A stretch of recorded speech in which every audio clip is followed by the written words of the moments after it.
예, 안녕하십니까. 들불북수입니다.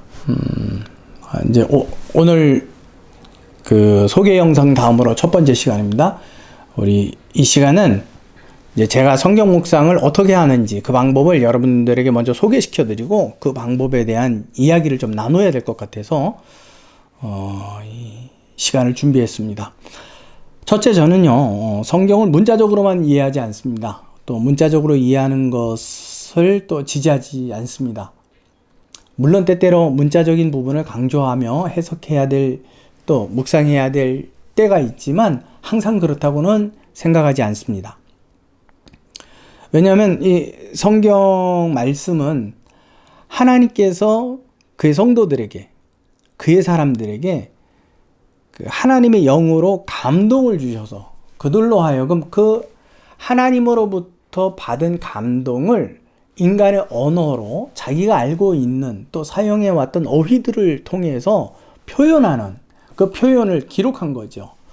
기록한 것이기 때문에 저는 문자적으로 이해한다, 또 문자적으로 이해를 해야만 한다라는 말에는 동의하지 않습니다. 의미가, 우리가 말을 전하는 것은 굉장히 다양한 방법이 있죠. 그리고 그것을 이해하는 것도 굉장히 다양하고요. 그렇기 때문에 성령의 감동으로 우리가 감동을 받은 그의 사람들이 이것을 어떻게 자기가 가지고 있는 어휘들로 표현하느냐에 따라서 조금 표현력으로 인해서 좀 다를 수 있어요. 그러나 우리는 그러한 성경들을 전체적인 의미 안에서 재해석을 해야 됩니다. 그래서 하나님은 본래 이 성경 본문을 이러한 뜻을 우리에게 가르쳐 주기 위해서, 교훈해 주기 위해서 주신 말씀이다 라고 이제 묵상을 하는 거죠. 묵상을 해야 된다라는 겁니다. 그렇기 때문에 저는 문자적인 방법을 최고의 방법이다, 뭐 그렇게 해야만 한다라고 저는 생각하지 않습니다. 그래서 이제 때로는 이제 이와 같은 생각을 가지고 성경을 이제 저의 생각처럼 하다 보니까 문제가 뭐가 생기느냐면, 뭐라고 이거를 이해하냐면 영적인 해석이다. 저도 때때로는 그런 말을 써요. 영적인 해석이다. 근데 우리가 요거는 좀 생각하고 넘어가야 되는 거예요. 성경에 관한 영적인 해석이라는 말을 우리가 이해할 때 어떻게 이해를 합니까? 그것은 하나님의 말씀이 성경 본문을 특별한 예언적 계시의 방법을 통해서 다른 사람은 감히 짐작도 못하는 하나님의 깊은 영의 영역에 있는 그 비밀을 이렇게 알아내서 말하는 것이다 라고 이해하는 분들이 대반이에요. 영적인 해석. 그래서 이제 뭔가 이야기를 하면 그러죠. 리빠빠빠 그러면 이제 하나님 뭔가를 알려주셨다 저 사람에게만. 그래서 저 사람이 이야기하는 건 뭐다, 저 사람이 성경 강의하는 건 뭐다, 이렇게 이야기하는데 그러한 부분이 아닙니다. 그래서 근데 이 또 재밌는 게, 정말 예언의 계시를 받았다고, 예언의 은사를 받았다는 분들이 또 이걸 또 이러한 뜻으로, 이러한 영적인 해석이다라는 말을 쓰면서 본인을 좀 이렇게 좀 두드러지게 보이는 그럴 때 이제 사용하는 경우도 있습니다. 근데 저는 영적인 해석이라는 말을 그러한 의미로 받아들이면 안 되고, 하나님의 말씀을 하나님 편에서, 하나님이라면, 하나님이 우리에게 주시는 교훈인데 어떤 뜻으로 이 본문을 기록하셨을까? 그리고 그 본문을 우리가 찾아내야 되는 거죠. 수고하고 노력해서 찾아내야 되는 거예요. 찾아내게 하려면 모든 것이 다 드러나지게 하면 안 되죠. 우리가 좀 고민을 해야 되니까. 그러니까 조금씩은 야외 놀이 가서 이렇게 보물찾기 하듯이 조금씩은 보이지만 완전히 보이지 않게, 그러나 그것을 찾고자 노력하는 사람에게 보일 수 있도록. 그래서 성경의 본문은 분명히 명확하지만 명확하게 기록하지는 않습니다. 그러니까 우리가 이 부분을 가지고 고민을 해가면서 전체적인 틀 안에서 생각을 해야만 하는 것입니다. 이 부분은 이제 나중에 제가 좀 더 설명을 드리도록 하겠습니다. 그래서 영적인 해석이다. 그 뜻은 성경 본문의 내용을 하나님께서 목적하신 그대로, 즉 본래의 의미로 해석하려고 노력하는 것, 또 해석하는 것, 이해하는 것, 묵상하는 것, 이것이 바로 영적인 해석이라는 말을 씁니다. 이것은 뭐 예언으로서 직통 계시를 통해서 뭔가를 이렇게 설명해주고 뭐 감동된 것을 전달해준다 이런 개념이 전혀 아니라는 것 여러분들이 이해해 주시고, 또 예언의 계시를 받았다고 하신 분들이 이제 그런 뭐 영적인 계시다 그러면서 이렇게 말씀을 하는데, 저의 개인적인 소견으로 볼 때 그런 부분에 대해서 여러분들이 과히 깊은 마음을 갖지 않으셔도 괜찮으리라고 생각을 합니다. 저와 여러분들이 가장, 우리가 이 세상 안에서 가장 소중히 여겨야 되는 것은 성경 말씀의 내용과 그 의미와 주시는 교훈이지 또 예언의 계시는 아닙니다. 예언의 계시. 그러니까 지금으로서는 그 예언의 계시가 있지만 그 예언의 계시의 그 권위 위에 성경이 있는 거죠. 저는 이 말씀을 이렇게 이해하기 때문에 여러분들이 혹여나 제가 때때로 저도 실수로 영적인 해석 이렇게 표현했다고 해서 깜짝 놀라시지 마시고, 저 사람은 원래 저런 뜻으로 쓰는구나 라고 이해해 주시기 바랍니다. 네요? 문자적으로 여러분 해석하는 부분에 대해서 우리 조금만 좀 깊이 생각을 해보도록 하겠습니다. 자, 예를 들어 10분의 1을 하나님께 드리는 경우 생각을 해봐야 합니다. 자, 내 수입에 관한 10분의 1을 하나님께 드리기만 했다면 그것은 완벽한 것이 되겠죠. 계산적으로. 그래서 마태복음 23장 23절 말씀에 화 있을진저 외식하는 서기관들과 바리새인들이여, 너희가 박하와 회향과 근체의 11조는 드리되 율법에 더 중한 바 정의와 긍휼과 믿음을 버렸도다. 그러나 이것도 행하고 저것도 버리지 말아야 할지니라 그랬어요. 11조의 완성은요, 그 율법의 모든 정신, 정의와 긍휼과 믿음을 다 포함이 되었을 때에 10의 1조가 완성이 되는 것이지, 10의 1조 문자의 수리만 가지고 내가 계산을 했다고 해서 드렸다고 해서 그것이 완전해지지 않는다는 거예요. 그렇게 되면 문자적 해석만으로 성경을 이해하는 게 잘못됐다고 설명하는 겁니다. 물론 이 설명도 단적인 것이 되겠죠. 그래서 다른 곳에 보면 그 율법의 정신이 뭐냐? 그럼 율법의 정신이 뭐냐? 율법의 정신에 대해서 이사야서 1장 13절에 이렇게 기록을 합니다. 헛된 재물을 다시 가져오지 말라. 분향은 내가 가증히 여기는 바요. 월삭과 안식일과 대회로 모이는 것도 그러하니 성회와 아울러 악을 행하는 것을 내가 견디지 못하겠노라. 재물을 갖고 와서 재물은 드리고 악은 악대로 행하고 율법의 정신도 없이, 너희가 갖고 오는 재물이 내게 무슨 유익이 있냐? 내 코에 진내만 나게 할 뿐이다. 그래서 말라기서 같은 이것이 1년, 2년 정도 지속이 아니라 구약 이스라엘 역사 전체를 덮고 있어요. 덮고 있으니까 말라기서에 보면 이런 말씀을 하세요. 말라기서 1장 10절에 보면 만군의 여호와가 이르노라, 내가 내 제단 위에 헛되이 불사르지 못하게 하기 위하여 너희 중에 성전문을 닫을 자가 있었으면 좋겠다. 얼마나 힘드셨으면. 그럼 제사는 제사대로 드렸기 때문에 11조도 11조대로 드렸겠죠. 그러나 뭐가 빠졌어요? 율법의 정신이 빠졌어요. 이것이 견디지 못하니까 누군가 좀 그 성전문 자체를 좀 닫아주는 자가 있었으면 좋겠다. 굉장히 슬픈, 하나님 편에서는 굉장히 슬픈 이야기고, 그분의 마음이 우리에게 전달되는 거. 아니, 우리가 재물 잘 갖다 드리는데 왜 성전문을 닫으려고 하지? 이렇게 생각한다면 여러분, 그거는 묵상이 안 되는 거죠. 그분의 마음을 모르는 거니까. 내가 너희를 기뻐하지 아니하며 너희가 손으로 드리는 것을 받지도 아니하리라.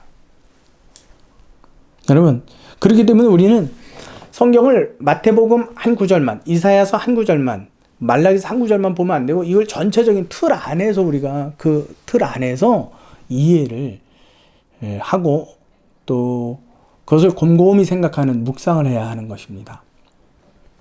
자, 우리 한번 문자적으로 해석을 하는 것과 의미적으로 해석을 하는 거 우리 조금만 좀 생각을 다른 각도에서 좀 해볼게요. 이번에는 예수께서 사람들에게 구약의 말씀을 설명하신 내용을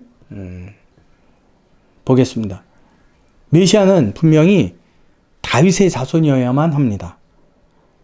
그렇죠?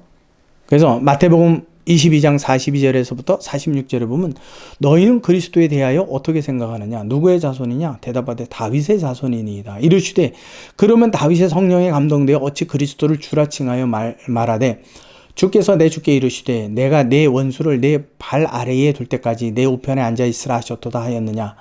다윗이 그리스도를 주라 칭하였은즉 어찌 그의 자손이 되겠느냐 하신 즉 다른 사람이 한 마디도 능히 대답할 자가 없고 그날부터 감히 그에게 묻는 자도 없대요.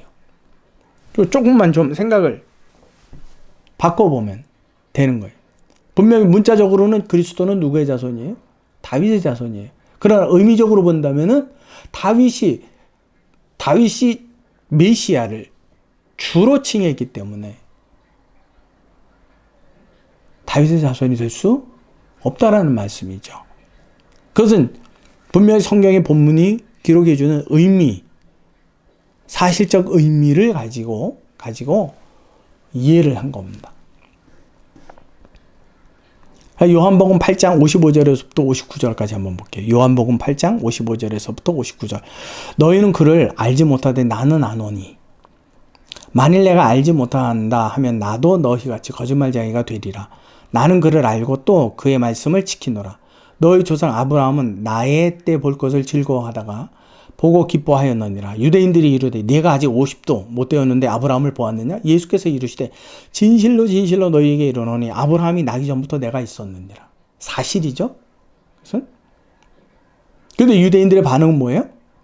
50을 30을 그대로 받아들이는 거예요. 그들이 돌을 들어 치려 하거늘 예수께서 숨어 성전에서 나가시니라.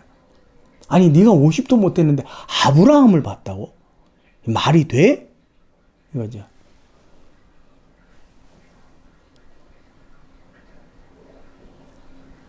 그래서 성경의 많은 비유와 은유들을 우리가 문자적으로 이해할 것이 아니라 그 내용의 의미를 두고 찾아야 할 것입니다. 또한 이제 성경 본문을 우리가 이해하려고 할 때요, 우리가 우리의 문화로 이해를 하면 안 돼요.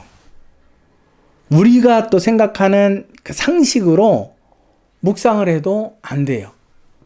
사랑이란 가장 중요해요. 사랑.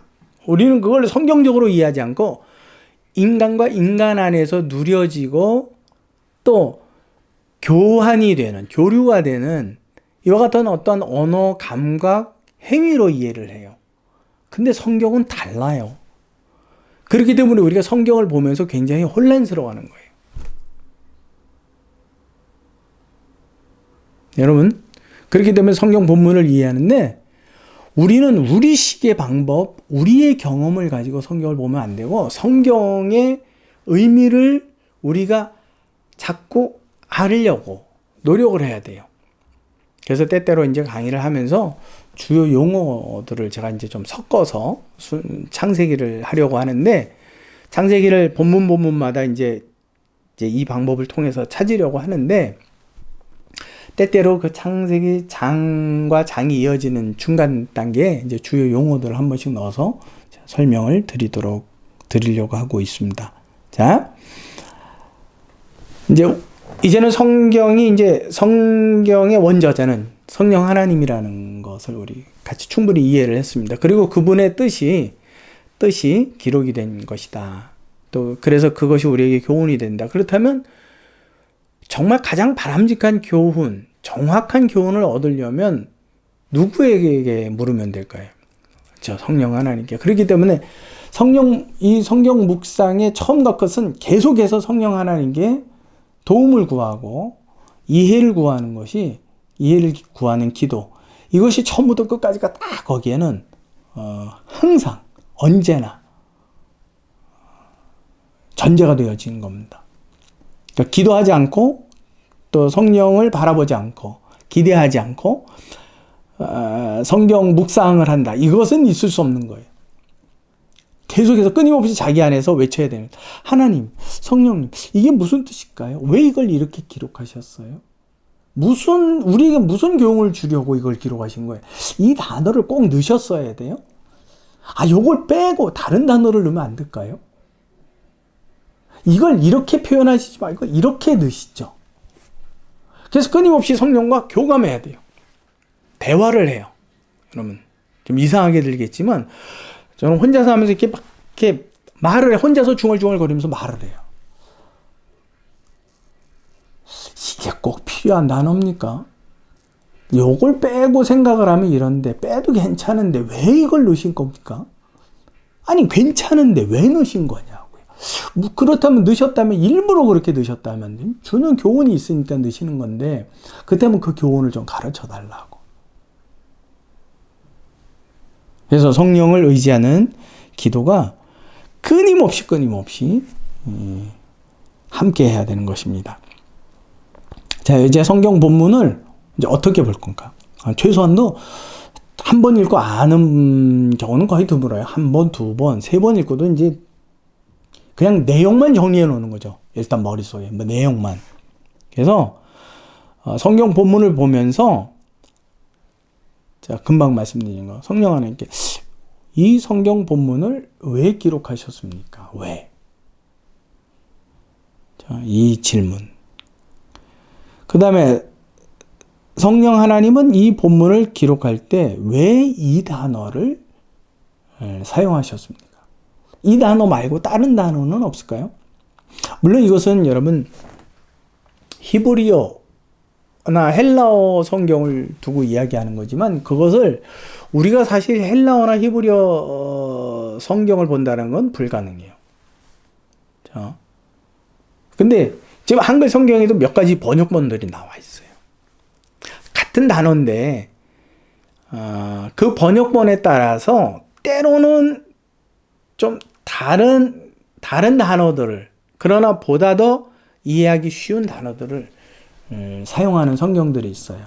그러니까 여러분, 다른 성경들을 비교해 보는 것 참 중요한 겁니다. 그리고 좀 더 나간다면 뭐 헬라어 사전을 찾아서, 단어를 찾아서 보실 수 있는 분들은 찾아서 보면 좋고요. 또 다른 영어 성경본이라든지 중국어 성경본을 비교하고 대조해 보는 것도 굉장히 중요합니다. 그래서 이 단어가 정말 대략적으로 어떤 뜻인지, 우리가 알고 있는 뜻 말고도 많은 의미들이 있거든요. 쉽게 표현하면 배필이라는 말이 있습니다. 배필. 우리는 상대방이라는 뜻이죠. 결혼의 대상을 두고 배필이라고 이야기하잖아요. 근데 결혼의 배필에 대한 그 히브리어 뜻이 정면에 두다예요. 정면에 두다. 내 정면에 있는 사람이 배필이에요. 결혼에 관해서 이야기를 하나님께서 제도를 세우시면서 말씀한 건데, 이런 부분들. 그렇기 때문에 이 단어를 꼭 이 단어를 쓰셔야만 됐는지 우리가 좀 고민할 필요가 있어요. 왜냐하면 그 단어 하나하나를 누가 검증해서 거기에 쓰도록 허락하셨느냐면 성령이. 다른 단어는 안 되고 그 단어여야만 난다. 그 내용을 전달하는 가장 정확한 단어가 이거란다라는 것을 말씀해 준 거죠. 물론 이것은 문자적인 영감이 아닙니다. 돼요? 이와 같은 질문들을 이 본문을 한 번, 두 번, 세 번 읽으면서 계속 하나씩 들춰내고 걸러내고, 그래서 이 질문이 아주 구체화되고 또 자세히 되어지는 그 과정이 묵상이 되는 겁니다. 또 한 가지가 이제 이 내용과 A란 내용과 B란 내용, 성경책 구약에 있는 A와 성경책 신약 성경 B와 이 연결이 되느냐라는 거예요. 되는 게 있느냐. 이런 부분들도 찾아야 되죠. 그러려면 내가 읽은 성경을 어떻게 해야 돼요?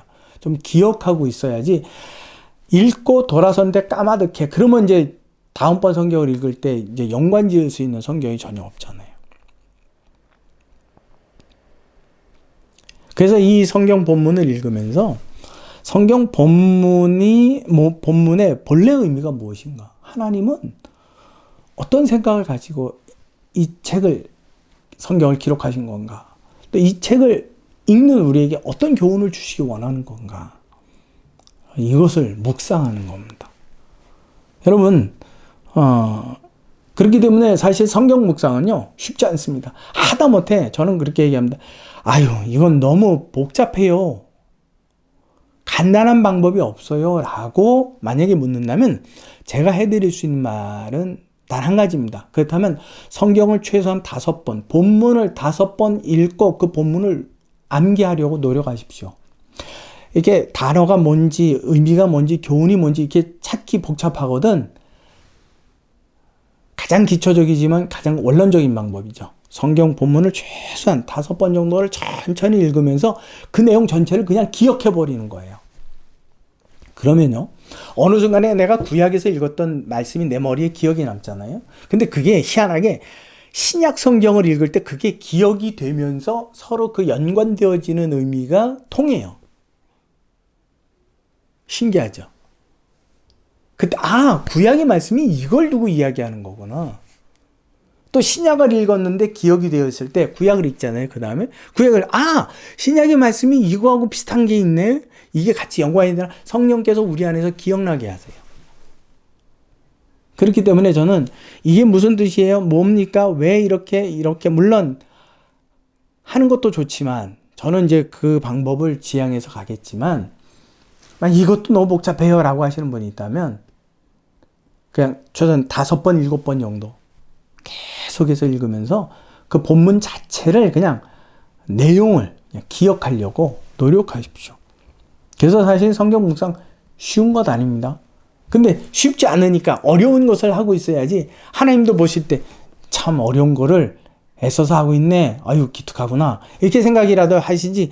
아니 쉬운 거를 더 쉽게 만들어 버리면은 하나님이 그 우리의 어떠한 하나님께 보여드릴 게 없잖아요. 그렇죠?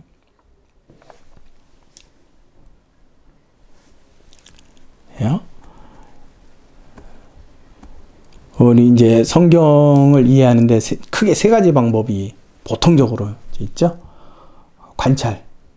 그 관찰이 이제 여러 번 읽는 해석. 그 해석이 이제 고민하면서 왜? 무슨 교훈? 나로 하여금 이것을 읽게 하신 이유가? 그 다음에 마지막에 적용. 그럼 나는 이 깨달아진 말씀을 가지고 나는 어떻게 살아야 되냐? 내 삶 속에는 어떻게 실천해 가야 돼? 그 실천에 관한 한 우리의 갈망이 없다면 우리에게는 아무런 의미가 없게 되는 거죠. 하나님 그 관찰과 해석을 통해서 우리가 그것을 내 삶에 어떻게 적용하는가 그걸 주시기 위해서 그 본문을 주신 거거든요. 그러니까 우리가 그 방법을 가지고 봅니다. 우리가 이제 성경 본문마다 여러분 사실은 단락단락 절절마다도 우리에게 주시는 교훈이 있어요. 우리 한번 신명기서 32장 7절에서부터 9절 제가 한번 읽도록 하겠습니다. 신명기 32장 7절에서 9절입니다. 옛날을 기억하라. 역대 연대를 생각하라. 내 아버지에게 물으라. 그가 내게 설명할 것이요. 내 어른들에게 물으라. 그들이 내게 말하리로다. 지극히 높으신 자가 민족들에게 기업을 주실 때에 인종을 나누실 때에 이스라엘 자손의 수요대로 백성들의 경계를 정하셨도다. 여호와의 분깃은 자기 백성이라. 야곱은 그가 택하신 기업이로다. 거기에는 하나님이 어떠한 행위를 기록했든지 거기에는 하나님의 이유가 있다라는 걸. 그것을 조상들에게 물으래요. 선조들에게 묻고 그러면 그들이 대답해 줄 거래요. 그럼 우리는 조상도 없고 선조도 없잖아요. 그렇죠? 우리는 말씀이 있죠.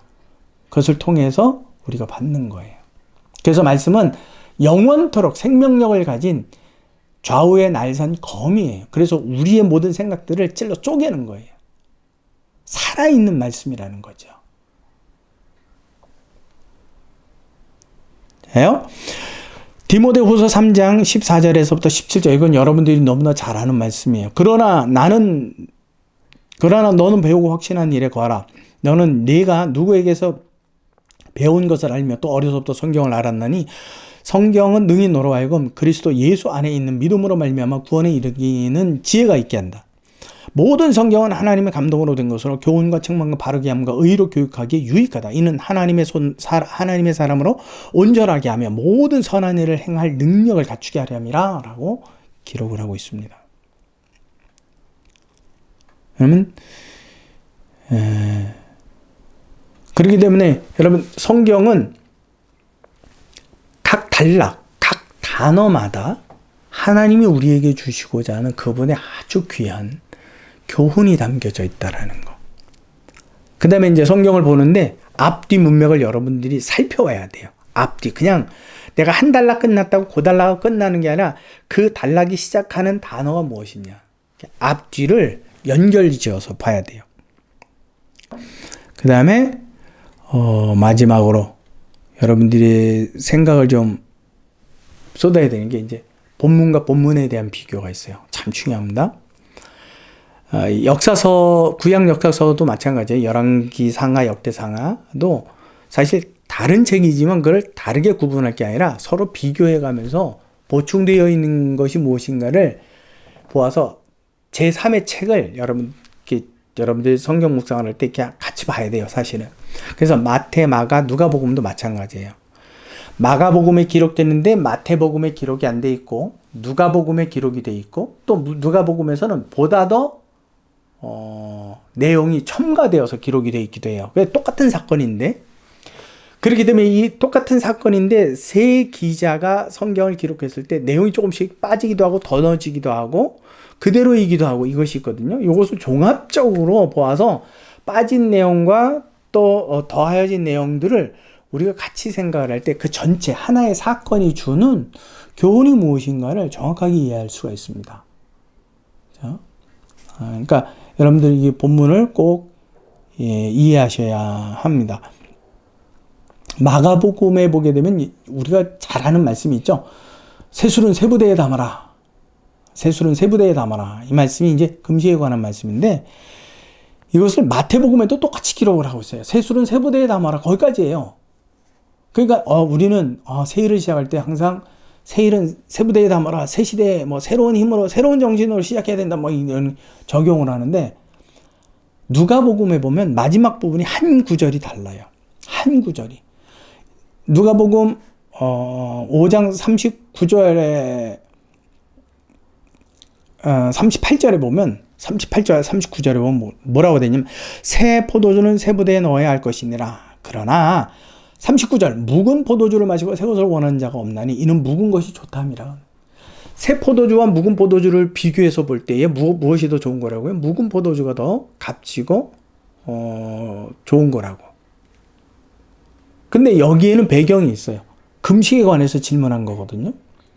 근데 바리새인들의 금식은 예수님 당시에 바리새인들의 금식은 바벨론 포로기 이후에 나타난 금식의 습관이었어요. 유대인들의 그 전통을 통해서. 근데 본래 금식은요. 1년에 한 차, 1회. 대속죄일날 하나님께서 모세율법에 명하신 대속죄일날 하루만 금식하며 회개하고 이웃의 죄를 용서하고 자기의 죄를 자복하라 라고 말씀하신 거거든요. 근데 유대인들은 일주일마다 매주마다 금식하고 회개 기도를 해요. 자기네들은 그것이 잘하는 것인 줄 알아요. 근데 시대적인 상황으로 볼게요. 예수님 시대에 기점을 두고 볼 때에 바벨론의 포로는 몇백 년이 안 되는 거예요. 568년 밖에 안 되는 거예요. 근데 모세는 BC 1000년이 넘어요. 그러니까 예수님의 기준으로 보았을 때 어떤 게 더 오래된 명령이고 오래된 포도주입니까? 그렇죠? 모세율법이죠. 그렇기 때문에 예수님 편에서 이 누가복음에서는 그걸 두고 말씀하고 계시는 거거든요. 근데 이게 마태복음과 마가복음엔 생략되어 있어요. 이 복음서를 같이 비교해 봐야만 하는 겁니다. 그래야지만 본래 의미가 무엇인지 세술은 세부대에 담아라는 의미가 아니에요. 이걸 여러분들이 성경을 묵상할 때 이걸 여러분들이 기억을 해야지만 내가 정말 하나님의 말씀을 바른 뜻으로 하나님이 주시는 교훈을 바르게 이해할 수 있다는 겁니다. 그 다음에 여러분들이 이제 봐야 되는 게 이제 좀 문법적인 거예요. 좀 복잡하죠. 본문에서 시간 부사, 또 동사, 또 형용사, 또 반복되는 단어, 또 접속사.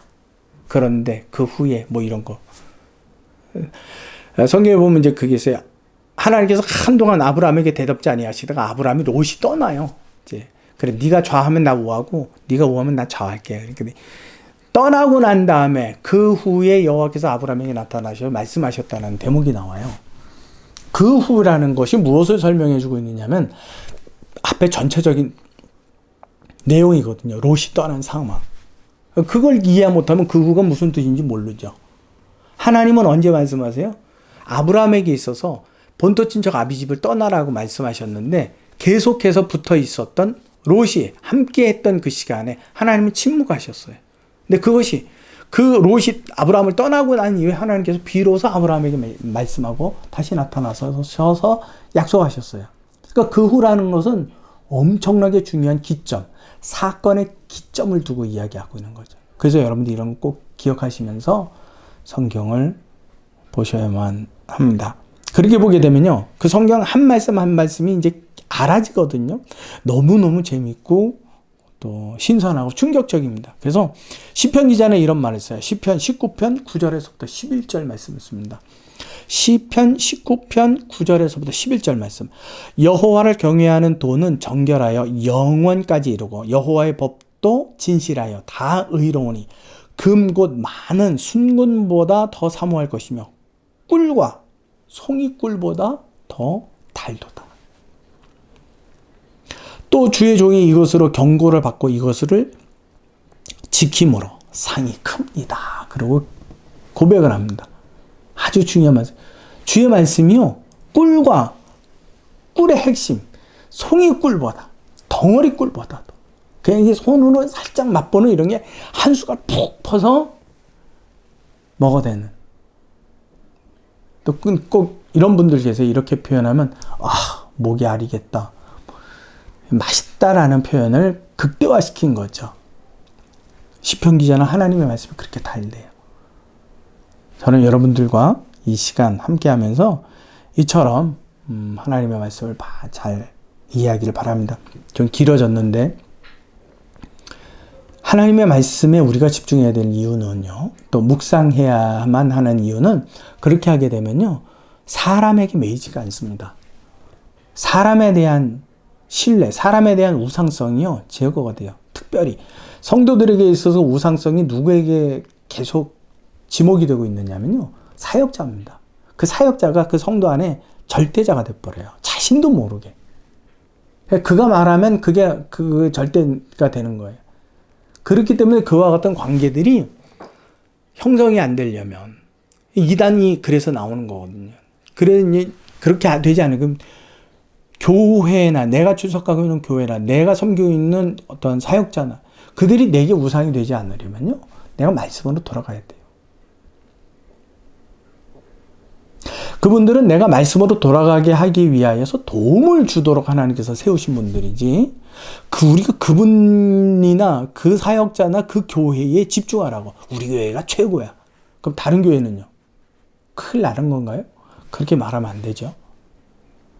그렇기 때문에 교회나 또 출석하는 교회 건물 혹은 또 사역자, 그런 분들, 어떤 분들은 교회를 이렇게 세우면 하나님이 축복 준다 그래요. 죄송합니다. 또 넘어가네. 솔로몬에 관해서 이야기할 건데 그렇지 않습니다. 여러분, 세상에 있는 하나님의 전에는 하나님이 계시지 않습니다.